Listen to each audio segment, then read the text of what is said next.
Hi everyone, it's your girl, Dr. Tommy, better known as Amma Abai. So welcome to the Wellness and Wahala podcast.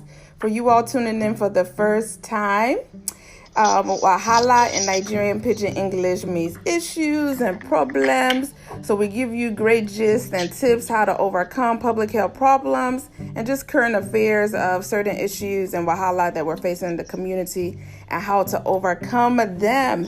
And today we have a very special guest in the house, my VIP big sis and auntie. She's a barrister, she's a lawyer, she is the CEO of Hope Emerge, Mrs. Vivianne Adelagun, and she is just a queen, y'all. Once again, she is a lawyer, she's a nurse, and the CEO of Hope Emerge. She's a humanitarian. She's giving back to those that are most vulnerable.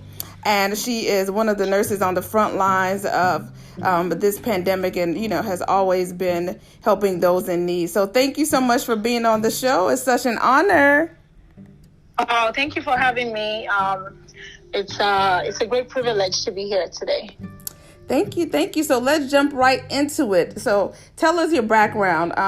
So you're a nurse, you're a lawyer. That's a very interesting background. I didn't know. I know you were a nurse, but to have the legal backing is just thebomb.com. So tell us about that and, okay. and the work that you do now, also with Hope Emerge. Okay, not a problem. So when I first came to the United States, I wanted to be a lawyer. That was my goal. That was my desire. And but I couldn't afford it. I got a scholarship. I got my first degree in political science and English, and I got a scholarship later on to go to nursing school, because everybody kept telling me that I had what it takes to be a nurse. And so when I finished that, I did find that was my calling, helping people, taking care of people and all that stuff. However, I still didn't feel completely fulfilled just because I still wanted to be that lawyer. That's always been my dream. Right. So while I was a nurse, I eventually became a director of nursing. Then I became a nurse consultant. Nice. I was consulting over 6 to 7 buildings at a time. And while I was doing that, I went back to school. So I went back to Loyola Law School. And what I did was, instead of doing immigration law, which is what I have always wanted to do, I decided to do health law. Okay. So that way I was able to combine my nursing experience, my nursing degree, with my law degree.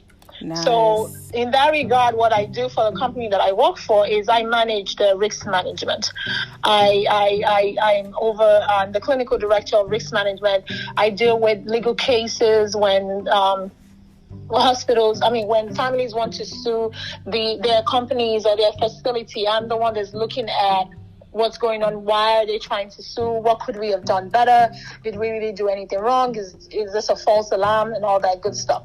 So it kind of worked out for me, because by me being a nurse, I'm able to relate to the nurses, and I'm able to catch things really, really quickly. It's almost like having an expert witness in a court, but this time around, I'm able to defend my company, the company that I work for, and I've been with them for over 2 years.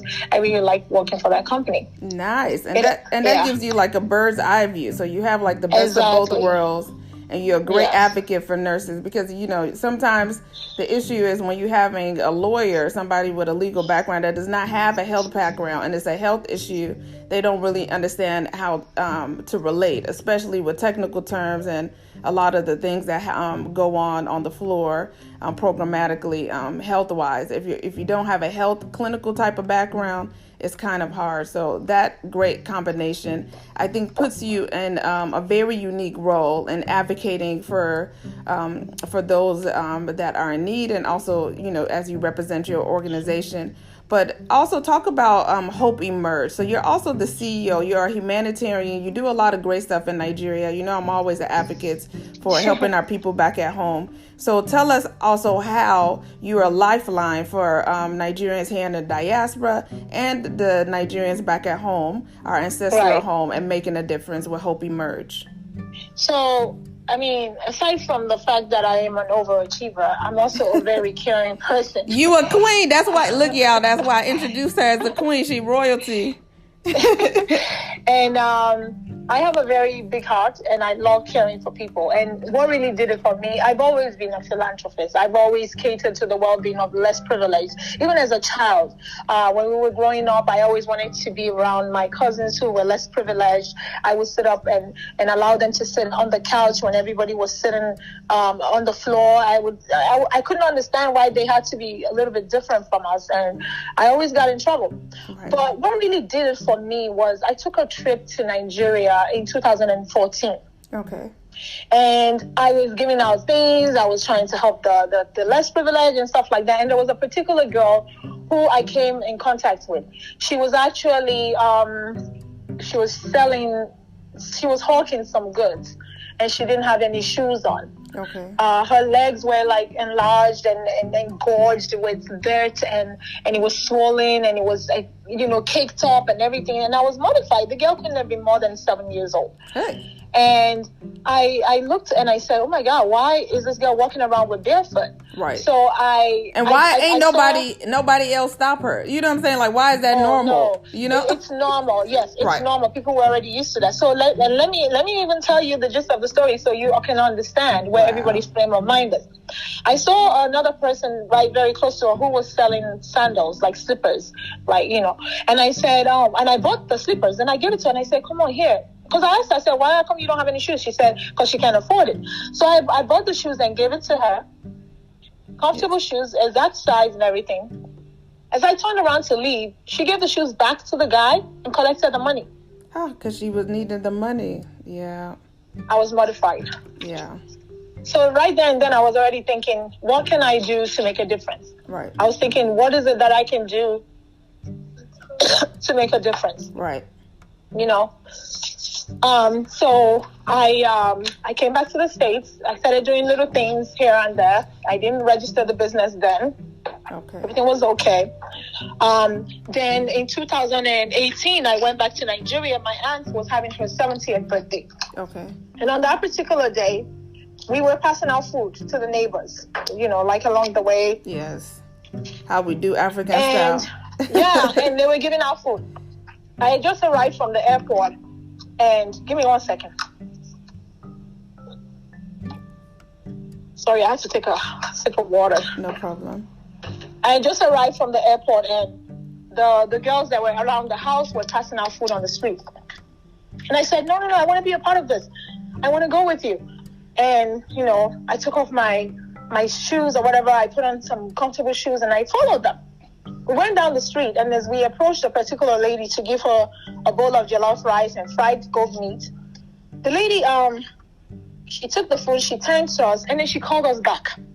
She said, do you know that when she found out that it was the mommy down the street's birthday, and she heard that they were passing food out, she said she was praying in her mind that she hopes that whatever they're passing out, whatever food they're giving to people, will reach her.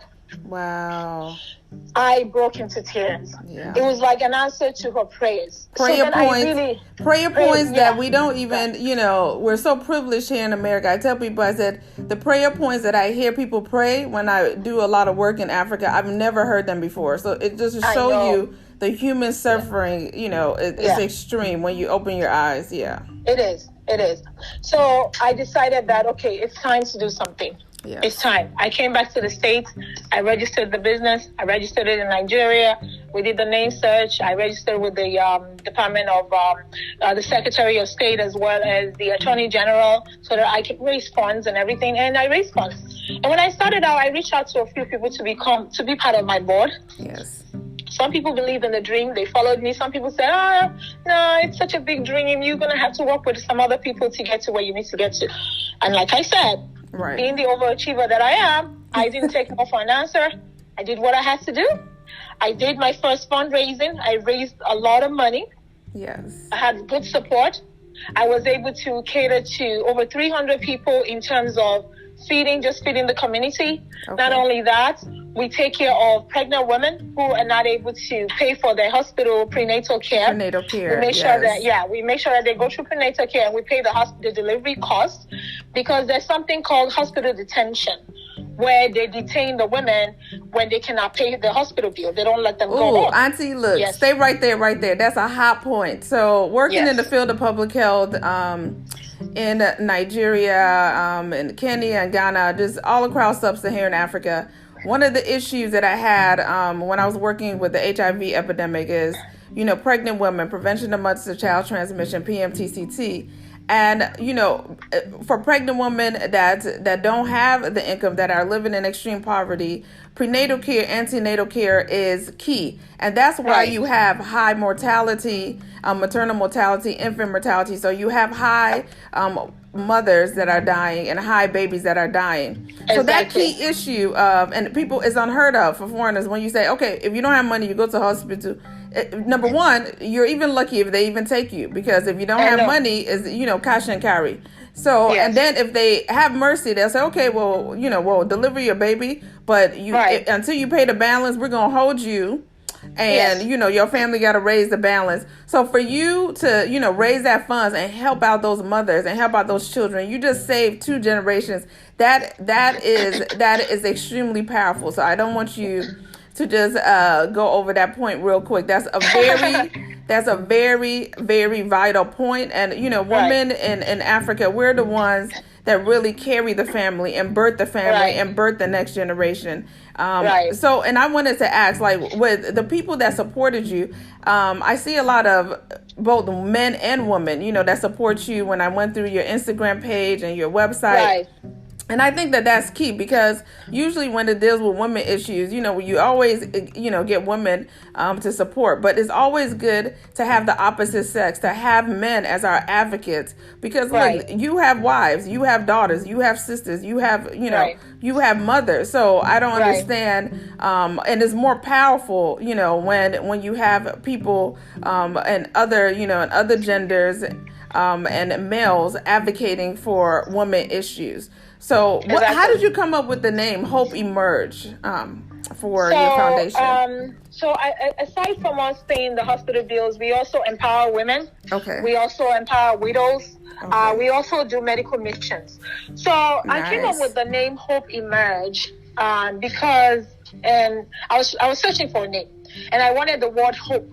And as I searched, I realized that there was a lot of names that had hope in it. And then every time I put out a name, the Secretary of State would tell me somebody already had it, or the people in Nigeria would say, oh no, the name was already taken. I didn't want to say Hope Emerging. I didn't want to say Hope Emerged. Yes. I said Hope Emerge because it's like you're calling it into being. Right. Like Hope Emerge, like you're telling it to emerge. So every time you say Hope Emerge, it's like you're making a positive declaration for it to emerge into the society, into the poverty, into the wellness, into the lives of people left and right who need help. So that's how I came up with the name, and I love it. I breathe that name. It's everything that I stand for as a person. It's really, really beautiful, and I think it gives people hope, because a lot of people face a lot of wahalas back at home, and just like you said, just the example that you gave of being at, your auntie's birthday party, Owambe, you had leftover food, you're giving it out to the community, and somebody it wasn't even leftover. It wasn't even leftover. They actually made food. They made extra food. It wasn't even a party. We were just giving it to it was the day of her birthday, and we were giving it to everybody on the street. See, so that's even better. So I've been to parties where they'd be like, oh, let us, give out the leftover, but you thought about the people in the community. So, and I think that that's what it takes, that, even if somebody is more blessed and more privileged in society, what do you do? How do you use your time, your talent, and treasures to serve your family? Because of course you need to take care of your family, but serve your community, because your community reflects you. So if you have like politicians that live in a community that don't have running water, that don't have good roads, but you got a big house, but you still driving on the same road that got potholes, that don't make no sense. You know what I'm saying? So you just showed, and you gave people hope. and you registered, the company, you came back, you raised funds, and, you also talk about the process, because I believe that, when people are going through that process of trying to make a difference, you always have people that discourage you. Some people might say, oh, well, Nigeria has a lot of problems. Well, every country has, a lot of problems, but this is our ancestral home. And, you came here, and you're very comfortable here. You have a good job. You're doing well. So you could have been like, okay, well, even if I'm going to make a difference, I'm here. I don't have to do nothing back at home. There's so many Nigerians back at home. They can do it. So, but for you to be a Nigerian in the diaspora and to be a lifeline and to go back home and to also raise funds and to get other people, because I also saw on some of your medical missions, you took other Nigerian, nurses from Chicago, and they went back home. So, I did my research. So I see, and I said, yo, that's a big deal. You know what I'm saying? Yeah. So, and just having that opportunity, because everybody has, a circle of influence, Right. And, so how are we using, our time, talent, and treasure? You saw a gap. You saw some issues. You saw some wahalas in the community, and you were like, look, I'm not comfortable, so I'm going to get out of my comfort zone. Because many people could have drove past the lady, could have drove past the girl, like, look, I got stuff to do. I'm busy. I'm stuck in traffic. That ain't my business. Because that's what most people would do. But you now, said, no, this ain't right. This ain't right. So I am so happy that you continue to give people hope. Please keep up the good work. How can people follow you? How can people learn more? How can people donate also to your organization? So please drop your contact information, your Instagram handle, your website, and how people can donate. Yeah, my Instagram page is Hope Emerge. Okay. Twitter is also Hope Emerge. Facebook is also Hope Emerge. And the website is hopeemerge.org. Okay. And people can donate on the website. They can do that. They can reach out to me on Instagram. We are doing various things, especially now with this issue of brutalism and rape. I am trying to raise the army against women raped, male being raped. We're trying to come up with a plan and to see how we can do something about that as well. So the work doesn't stop here. Little drops of water makes a mighty ocean. Yes. And because of what I'm doing, I've been able to save a lot of lives. We've paid people's hospital bills during surgery. We've been able to take care of someone who had cancer.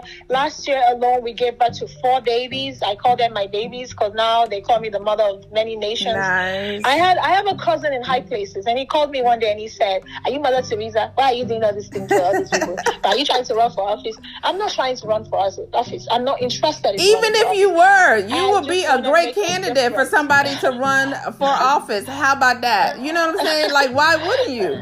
You know what I'm saying? If you did want to, they shouldn't clap back. You should be like, okay, I'm more qualified by my service. Not even talking about my degrees and qualifications. That's just another thing. But by your service to humanity, you are more qualified than a lot of politicians that are there. So, we need to help. We need to try. I know a lot of people are shying away from that because they feel that, well, I can't change Nigeria. Nigeria is messed up. I can't change America. I can't change the world. But little drops of water, we can try our own way. Exactly. Yeah. Exactly. Just that little drop of water can eventually make a mighty ocean. And if you start, like you said, I took some people with me. You carry other people along. Some people can donate to you to touch other people's lives. We've been able to get accommodation for some people. So it's a big deal. Yeah, it is. God bless you. So keep up the good work. Once again, you all follow her, Hope Emerge, HOPEEMERGE. Follow her on Instagram, at her website. You can donate. Everybody can do their part. If you're a medical practitioner, if you want to join with any of her medical missions, holla at her. She is the best. And I'm going to leave you all with the African proverb of the week. I think she even said it because that just makes sense. Little drops of water will eventually make a mighty ocean, y'all. Everybody can make a difference. All of us can be change agents and catalysts of change. So thank you so much. And I'm wishing you no wahala. Blessings, thank you. Auntie. No wahala, my sister. God bless you too. Thanks for having me. Thank you. Alrighty. Bye. Okay. Bye-bye.